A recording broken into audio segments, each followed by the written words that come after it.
Vamos abrir a Bíblia? Nós vamos hoje estudar um pouquinho sobre um tema que parece diferente, não é? O que tem a ver ponte aérea com uma igreja? Será que a gente vai comprar um espaço ali no aeroporto? Será que a gente está querendo fazer um investimento aqui para aproveitar esse horário nobre, fazer propaganda de alguma companhia, ou criar uma nova companhia? Será que é essa a história na igreja? Não, nosso negócio não é esse, a nossa missão não é essa, e é por isso que a gente vai falar de algo que parte desse contexto, mas para mostrar algo muito mais belo, bonito. E eu queria primeiro falar com vocês aqui algumas reflexões com essa ilustração. O que seria uma ponte aérea? Você pode pesquisar por aí, você vai encontrar várias definições, mas eu queria compartilhar as que eu achei mais convenientes para o nosso tema. Ponte aérea é uma ligação de rotas que vem possibilitar a união ou a entrega de algo entre dois pontos, ou também é conhecido como o transporte mais rápido entre dois pontos diferentes. Outra coisa que é interessante com relação à ponte aérea é que ela também pode ser considerada a ligação mais rápida entre dois pontos, ou seja, ponte aérea é algo que conecta uma ponta à outra, por isso que o nome é ponte aérea. Aí eu fiquei pensando, o que será que tem a ver isso com a nossa vida cristã? E na verdade eu estava buscando uma ilustração que pudesse descrever como o tema que nós vamos apresentar pode ser melhor compreendido. Talvez você já tenha pegado alguma ponte aérea, você já tenha se locomovido de via aérea, e há algumas conexões dessa ponte aérea que podem demorar. Algumas são rápidas, tão rápidas que quando a gente chega no aeroporto já tem que entrar logo na fila, ou já entrar logo na aeronave para que não possa perder.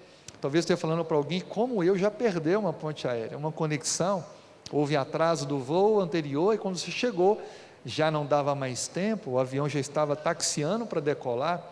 É horrível isso, você tem que procurar outro voo, outra conexão, esperar, passa horas no aeroporto. Ponte aérea, conexão entre dois pontos. Eu queria falar com vocês essa manhã sobre um tema muito importante na vida cristã.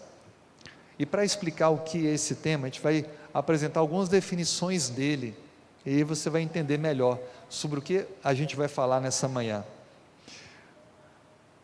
Eu fui pesquisar sobre o que é oração na visão geral, e eu achei aí na Wikipédia, que é uma enciclopédia eletrônica muito conhecida, popular, as pessoas contribuem para o conteúdo.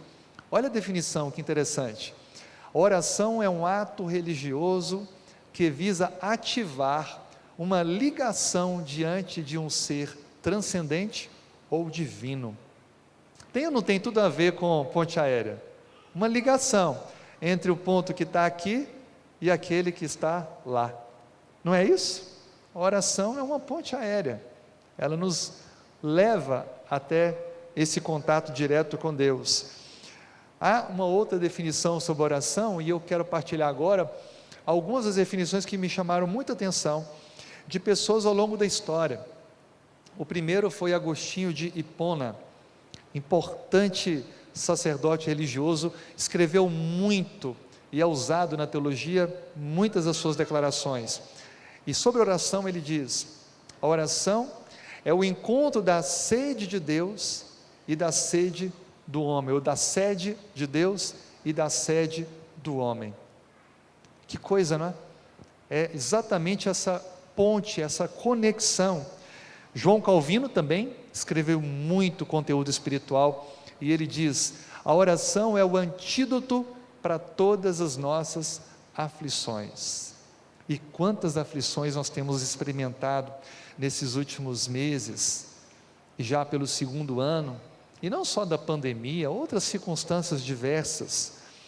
Mas tem uma outra definição de oração que eu quero dar um destaque, e olha o que diz essa escritora usada por Deus: a oração é o abrir do coração a Deus, como a um amigo. A oração não faz Deus baixar a nós, mas eleva-nos a Ele. Que lindo, não é? A oração é falar com um amigo. Quando a gente fala com um amigo, já percebeu que a nossa conversa ela é desprovida de formalidade?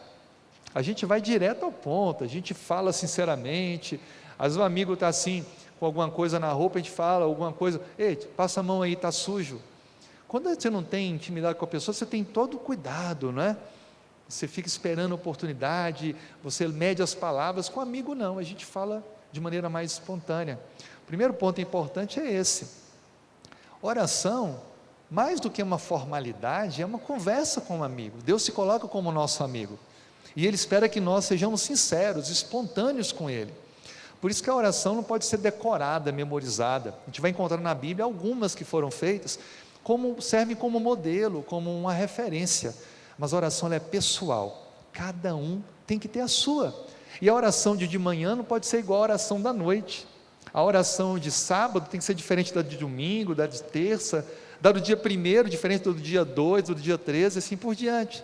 Cada dia tem que ser diferente, porque cada dia a gente passa por circunstâncias diferentes, necessidades diferentes, momentos diferentes, porque a oração é a conversa com o amigo. Já pensou, você vai conversar com um amigo, e aí você fala com ele no dia seguinte, do mesmo jeito que falou naquele dia, e depois de uma semana você encontra ele e fala a mesma coisa, e depois a mesma coisa.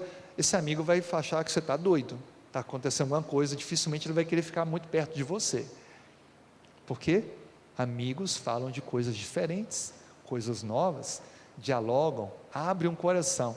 E o que mais me chama a atenção nessa declaração, é que ela diz que a oração não é fazer Deus vir até nós, mas é fazer nós irmos até Deus.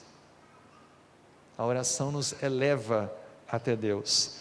E a Bíblia? Será que a Bíblia fala de oração? Sim, são muitos versos. A gente não vai trabalhar todos eles, eu queria citar pelo menos um ou dois. Olha o que diz o Salmo 4, verso 3. O Senhor me ouve quando eu clamo a Ele. A oração, ela é falar com Deus, e a certeza que eu tenho é que Ele vai me ouvir. O Senhor ouve quando eu clamo a Deus.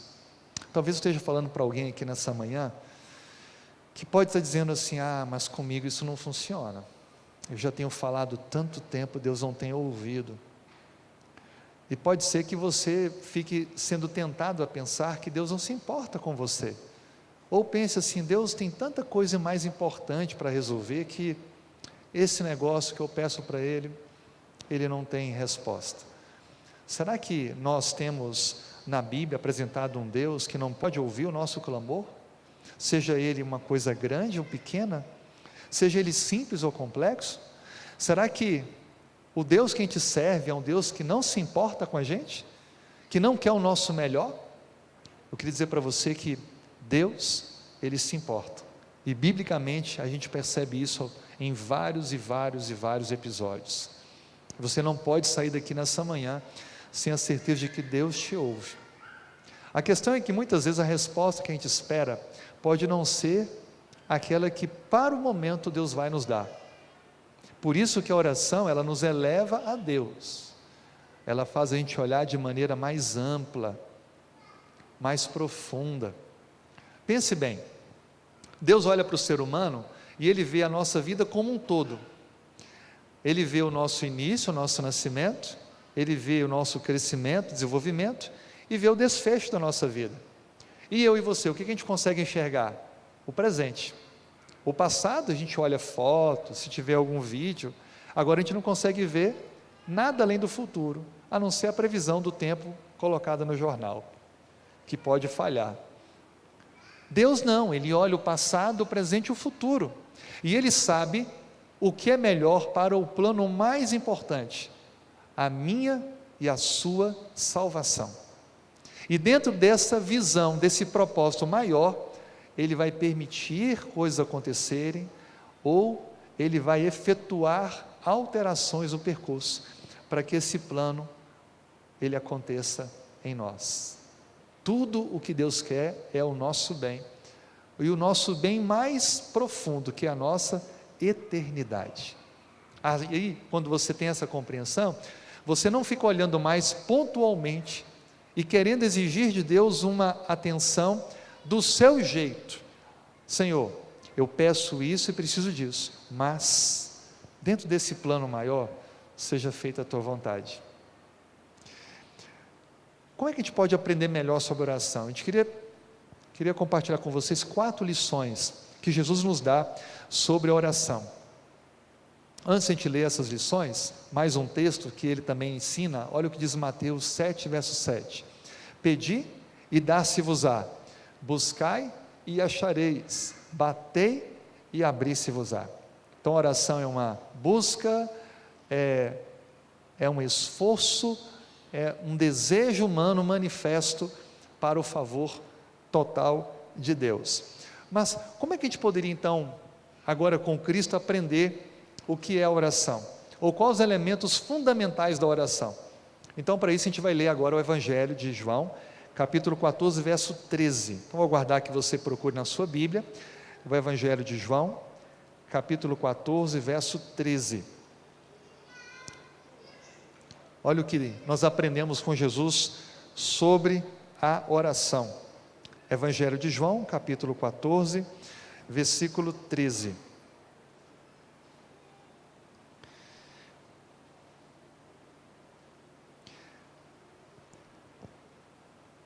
João 14, verso 13. Tudo quanto pedirdes em meu nome, isso farei, a fim de que o Pai seja glorificado no Filho. Vamos ler de novo? Tudo quanto pedirdes em meu nome, isso farei, a fim de que o Pai seja glorificado no Filho. Dê uma olhada no início do capítulo 14, tem um título aí. Pode ser que a Bíblia, a versão varie, mas está aí, Jesus conforta os discípulos. Agora dá uma olhadinha na sua Bíblia, nos subtítulos que tem antes, no capítulo 13. Você tem no início do capítulo 13, Jesus lava os pés dos discípulos, depois uma lição de humildade, o traidor é indicado, um novo mandamento, Pedro é avisado. Vamos tentar contextualizar o que Cristo disse aqui no versículo 13 do capítulo 14. A cena era o cenáculo. Eles se reuniram, tiveram um rito muito especial, que é a ceia. Cristo então compartilha o pão e fala: isso é meu corpo que é dado por vós, tomai e comei. Depois compartilha o suco da uva puro, não fermentado, não alcoólico, e diz: isto é o meu sangue que é dado por vós, tomai. Todas as vezes que vocês comerdes esse pão, beberdes desse cálice, estão anunciando que eu voltarei. E depois, ou antes disso, a Bíblia descreve que para entrarem na participação dos alimentos, era um costume lavarem os pés, e aí não tinha nenhum empregado para fazer isso, não tinha um profissional pago para isso. A Bíblia descreve que Jesus, aquele que lideraria aquela ceia, ele pega uma parte da sua vestimenta, ele se inclina, pega uma bacia com água e começa a lavar os pés dos discípulos, se fazendo como o servo dos servos. Ele ensinou humildade para eles, e os preparou, porque quando ele chegou para Pedro, e Pedro não quis, ele falou: Pedro, se eu não fizer isso, você não vai ter parte comigo. Aí Pedro se empolgou: ah, Senhor, então lava tudo, a cabeça. Não, Pedro, você já foi batizado, agora é só uma renovação, o lava-pés, só os pés é suficiente. E aí então Cristo ensina para eles o amor, fala para eles o que é ser um filho verdadeiro de Deus, e ele então trata no capítulo 14 de um conforto, porque eles estavam sabendo, entendendo que haveria uma separação de Cristo. Sabe quando a gente está com alguém em casa, aquele clima gostoso, e aí chega a hora de partir, aquele parente, aquele amigo tem que voltar para sua casa? É ruim, não é? A gente já começa a chorar antes da hora, ou não chora, fica o coração apertado, e a gente sente que a gente gosta tanto daquela pessoa que era vontade de ficar o tempo todo junto, mas moramos distantes, separados, e ela tem que voltar, ele tem que voltar, então fica aquele sentimento difícil ali.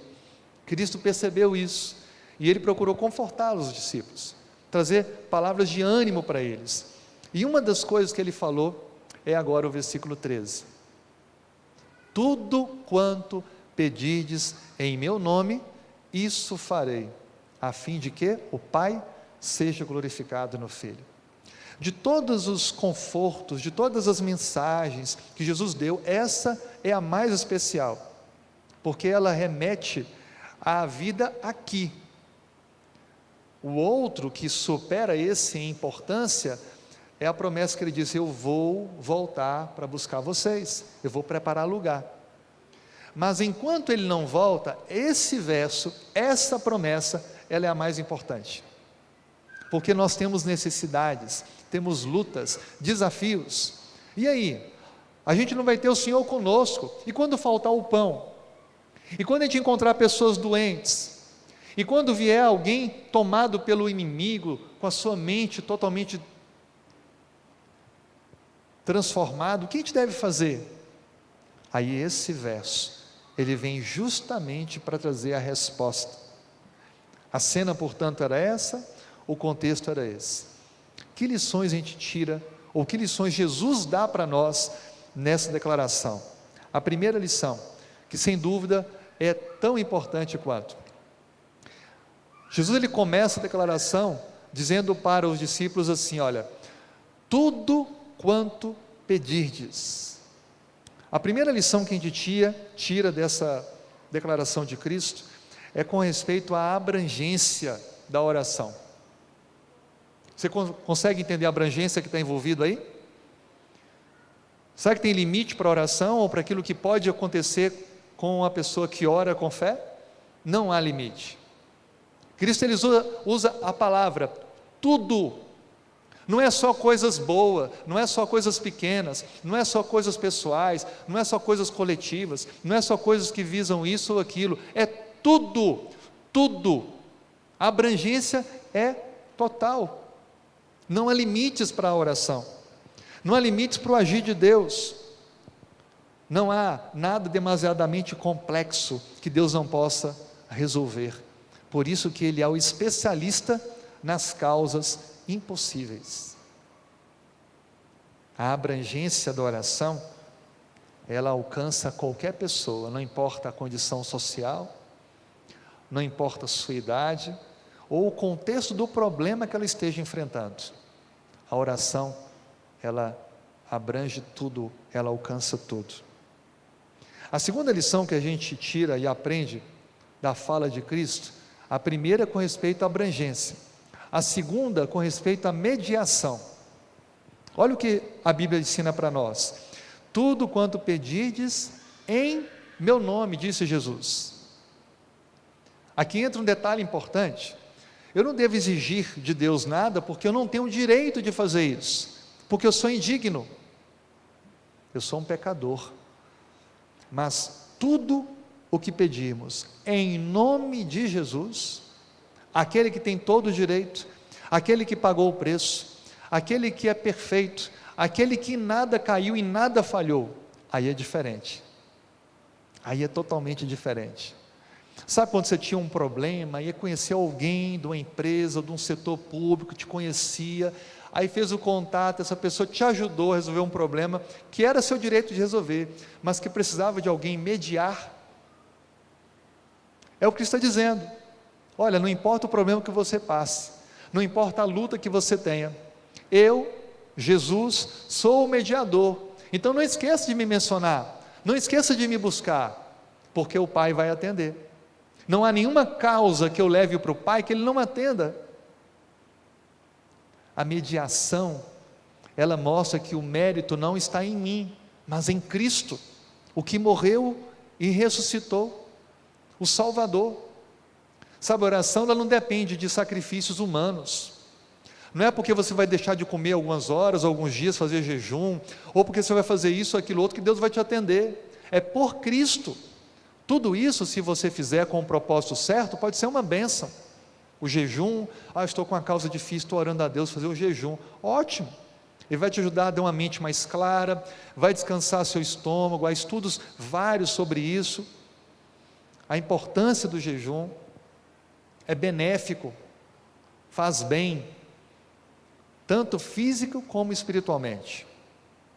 Agora, não é porque você faz o jejum que Deus vai ter a obrigação de te atender naquele pedido, não é assim.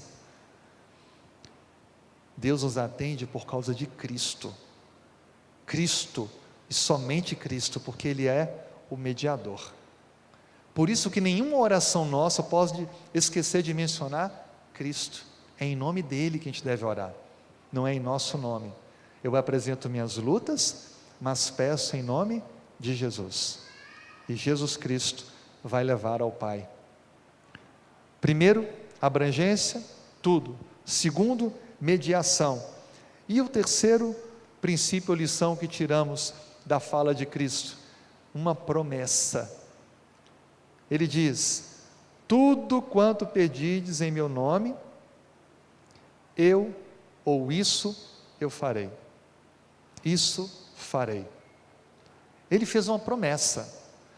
Sabe quando a gente tem amizade por alguém, faz um compromisso com a pessoa, a gente pode não cumprir esse compromisso, porque alguma circunstância que está acima de nós pode nos impedir.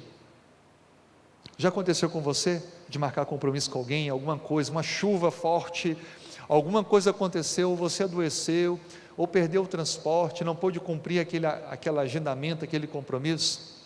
Isso pode acontecer, porque nós somos falíveis, nós somos humanos. Agora Deus, não há nada que impede o agir de Deus. Deus está acima de tudo, por isso que Ele faz uma promessa: tudo que pedirdes em nome de Cristo, Ele fará. Ele fará. É ou não é uma segurança para mim e para você? Deus está dizendo para nós: eu me importo com você, eu estou esperando apenas que você me busque, que você exerça a fé, que você recorra, e eu então lhe serei atencioso, lhe darei aquilo que você tanto busca. Essa promessa, ela traz para nós segurança, certeza, e ela mostra que quando nos conectamos, quando elevamos ou fazemos o nosso altar de oração, simbolicamente, estamos elevando a prece, como os sacrifícios feitos antes, a fumaça subir ao céu, Deus atenderá, ouvirá as nossas solicitações. A Bíblia tem vários textos que falam sobre isso. A Bíblia descreve que homens e mulheres em momentos singulares buscaram a Deus, creram na promessa e Deus os atendeu, Deus os ouviu, porque é uma promessa que não falha, é verdadeira, é fiel. Vamos relembrar os 3 primeiros princípios da oração? Primeiro, abrangência. Há alguma coisa impossível para Deus? Tem alguma coisa que eu não preciso pedir para Deus? Não, tudo eu posso pedir a Deus, porque não há limites para a oração. Segundo princípio, precisamos usar o mediador, que é Cristo, recorrer a Cristo, pedir em nome de Cristo. E terceiro, a terceira lição, ter convicção na promessa, a promessa que Ele fez. E aí então, a promessa, ela depende da nossa fé. Alguém quando te faz uma promessa, você tem que acreditar e esperar, não é? Acreditar e esperar. E a gente tem que exercer a nossa fé. E fé é isso, é aguardar com convicção. A última expressão dessa declaração de Cristo, que fecha esse nosso entendimento sobre oração, está no final do verso. Lendo o verso todo: tudo quanto pedirdes em meu nome, disse Jesus, isso farei, a fim de que o Pai seja glorificado no Filho. A última lição é o propósito da oração. Eu não sei se você tinha esse pensamento: a oração é para poder eu manifestar que eu confio em Deus, Ele poder agir na minha vida. Mas a oração não tem esse propósito. Biblicamente, o propósito da oração é que o Pai seja glorificado no Filho. Que coisa, não é? Mas eu vou apresentar uma necessidade minha para Deus, para o Pai ser glorificado no Filho? Sim, porque quando Deus, Ele vê o suplicante que está passando por uma luta, e pede em nome de Cristo, exercendo a sua fé, e Deus age na vida dele, ou em prol do pedido, as pessoas que não fizeram uso dessa bênção, reconhecem que o Deus que aquela pessoa serve, Ele é real, de que Ele atende aos anseios, e de que Ele opera grandes milagres. Por isso que o Pai é glorificado. E essa questão de glorificar o Pai, ela vai muito mais além. O meu respirar, o meu beber, o meu comer, glorifico ou não a Deus. Tudo que eu faço, eu estou ou não glorificando a Deus, inclusive apresentando a Ele as minhas petições, a minha gratidão. Assim sendo, não há limites para a oração oração deve ser feita em nome de Cristo, a promessa nos foi garantida e depende agora da nossa fé, e o propósito da oração é o Pai ser glorificado no Filho. Aí falar de oração, sem contar alguma experiência, não tem graça, né? Eu queria fechar essa primeira abordagem nossa, dessa série, e agora você já sabe o que é uma ponte aérea, falando de forma espiritual, é orar, e semana que vem a gente vai entender os tipos diferentes de oração. Eu queria partilhar com vocês uma experiência que marcou muito a minha vida de forma muito pessoal. Esse é o meu pai, ele mora na Bahia hoje, e eu ainda adolescente, infelizmente meus pais fecharam o casamento. Não foi fácil, você vê aqueles que te geraram, te criaram, não mais se entendendo e não vivendo mais juntos. E os meus pais sempre iam à igreja. Eu lembro do meu pai como um homem que sempre pregou e falou da palavra de Deus. Ele, como um caminhoneiro, ele tinha aqueles rádios de comunicação, porque não existia celular na época e era muito importante, e ele usava quando parava no posto para descansar, para dormir, ele usava o rádio, o PX dele, eu lembro até a marca, um Cobra, e ele tinha inclusive umas numerações, PX 4 Bravo 2395, eu nunca esqueço, porque ele sempre repetia isso, e ele escolhia um canal aleatório, e começava a ler a Bíblia, aí ele parava, às vezes ouvia alguém, às vezes não ouvia ninguém, aí ele continuava agora explicando o que ele tinha lido na Bíblia, não sabia se tinha alguém ouvindo ou não, às vezes alguém respondia, e dizia que gostou, obrigado, positivo, e ele fazia isso todos os dias. Quando ele chegava de viagem em casa, eu amava entrar no caminhão alto, aí ficava com ele, às vezes tentava brincar com o rádio, ele explicava, tem um jeito certo, tem que apertar, tem que esperar, tem que respeitar o outro, e depois ele ficava ali pregando, anunciando. E quando houve o término do casamento, eu comecei a ficar com muita raiva do meu pai, eu depositei muito ódio, porque eu não queria que eles tivessem terminado o casamento, e eu tomei mais as dores da minha mãe, fiquei do lado dela, e eu sofri muito com isso. Meu pai acabou tendo uma outra família, e ele acabou abandonando os princípios que ele conhecia da Bíblia, ele passou a fazer coisas que estragaram a sua saúde, o seu corpo, e eu, depois de tantos anos naquele ódio, e fazendo teologia, eu guardava no coração, quando ouvia os pastores pregando, sobre o perdão, eu falava, Senhor, me dê esse perdão, eu preciso perdoar o meu pai, e eu preciso ver o meu pai de volta, pregando a Bíblia, e quando eu ligava para ele, rápido assim, falava algumas palavras, e eu queria dizer para ele que eu estava orando por ele, que queria perdoá-lo, mas o coração na hora fechava, e eu ficava lutando com aquilo, até um dia que o pastor fez uma semana de oração, e ele falou muito sobre Davi, o homem segundo o coração de Deus, eu entendi que eu precisava tomar uma atitude naquele dia, perdoei meu pai, conversei com Deus, e então liguei para ele, e disse, pai, talvez você nem lembre, nem sabe disso, mas eu guardo muito ódio no coração do Senhor, por ter terminado o casamento, tudo que aconteceu, mas eu queria dizer que eu já te perdoei, eu estou orando todos os dias pelo Senhor.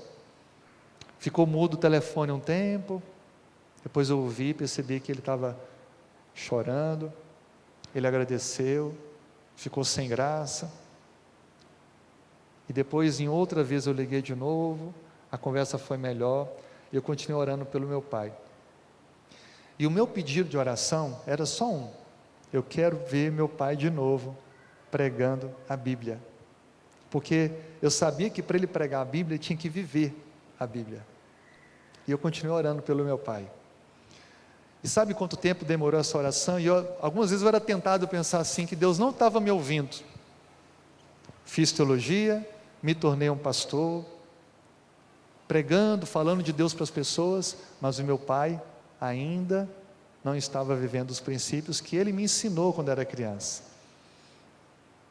A oração demorou 5 anos, 10 anos, 15 anos. Eu falava: Senhor, será que eu não vou ter alegria? Resolvi fazer uma visita ao meu pai.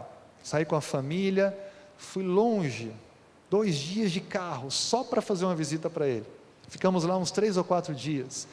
Conversamos, ele me permitiu explicar algumas coisas da Bíblia para ele. Disse que ia abandonar algumas coisas que ele fazia que eram erradas, a gente conversou sobre isso. Aí então voltei para casa, passou mais 1, mais 2, mais 3, mais 4 anos. Estavam completando 20 anos.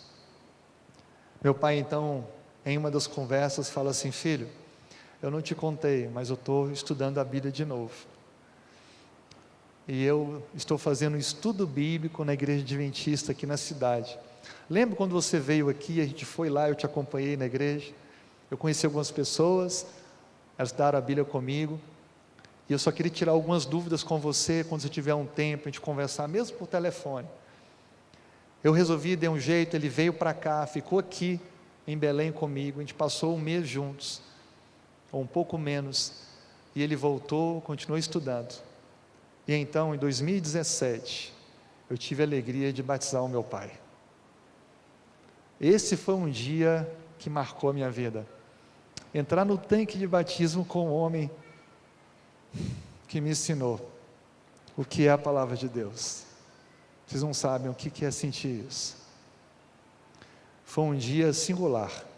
Ali eu entendi que Deus estava trabalhando desde o primeiro dia que eu orei. Mas é uma oração que, para a sua conclusão, demorou 20 anos. Será que há alguma coisa difícil para Deus? É claro que nesse caso depende do livre-arbítrio. A gente pode orar pela decisão de alguém, só que vai depender se a pessoa quer ser alcançada por Deus. Mas a nossa parte é não desistir. A nossa parte é perseverar, orar, ter fé e deixar Deus agir. Eu me lembro desse abraço que eu dei no meu pai dentro do tanque de batismo. Nós dois chorando. E ele muito feliz e tocado. Hoje ele me compartilha o tempo todo mensagens, eu com ele, e me manda fotos da igreja que ele tem sido convidado. Igrejas pequenas. Ele já está com idade avançada e ele tem algumas limitações de saúde, mas ele sempre persevera na oração. Ele me manda às vezes uma meditação, ele me manda assim: estou fazendo o culto do pôr do sol, feliz sábado meu filho, olha, amanhã eu vou pregar sobre o amor de Deus numa igrejinha aqui perto de casa. Ele voltou a fazer aquilo que ele fazia na minha infância. Deus transformou o coração do meu pai, e ele voltou a ser um pregador da palavra. Deus, ele ouve as orações, amigos. Deus, ele ouve as nossas orações. Tenha fé, busque, ore, persevere, não importa o que seja, e Deus vai te dar a vitória. Faça essa conexão essencial com Deus. Use essa ponte aérea que temos à nossa disposição, que vai nos fazer ser elevados da terra para o contato com Deus, soberano, o Rei do Universo. E aí? Vamos fazer um compromisso de orar mais? Vamos fazer um compromisso de colocar todas as causas difíceis e as menos difíceis diante daquele que tudo pode? Vamos fazer um compromisso de exercitar a nossa fé? Vamos orar mais pela decisão de pessoas do que por necessidades pessoais? Vamos orar mais pela transformação de corações, pela breve volta de Cristo, do que por motivos, muitos deles egoístas? E é claro que Deus vai conceder tudo aquilo que precisamos na nossa caminhada. Quantos querem se unir comigo nesse compromisso de fé, de orar mais, interceder mais? Eu te convido a ficar em pé, e a gente vai conversar com Deus através de uma oração. Amém. Oremos. Senhor, muito obrigado por nos disponibilizar esta ponte aérea, a oração. Muito obrigado, porque a oração, ela nos conecta ao Senhor. Queremos aprender a orar, queremos nos comprometer em orar mais, e desenvolver uma vida de total dependência do Senhor. Sabemos que alguns pedidos demorarão anos para serem realizados, como foi a volta do meu pai à tua casa. Mas te pedimos, Pai, que coloque a perseverança, a fé em nossos corações, a paciência, e que nós tenhamos a convicção de que o Senhor sempre vai fazer o melhor dentro do plano da salvação. Por isso, Pai, toque nossos corações, ouça o nosso clamor, seja propício a nós, transforme o nosso coração pecador e faça com que as pessoas que nos cercam possam ser motivadas, inspiradas a também fazerem da oração a respiração de sua alma. Nós oramos, entregamos tudo isso, esse compromisso, a nossa vida diante do Senhor, em nome de Jesus. Amém.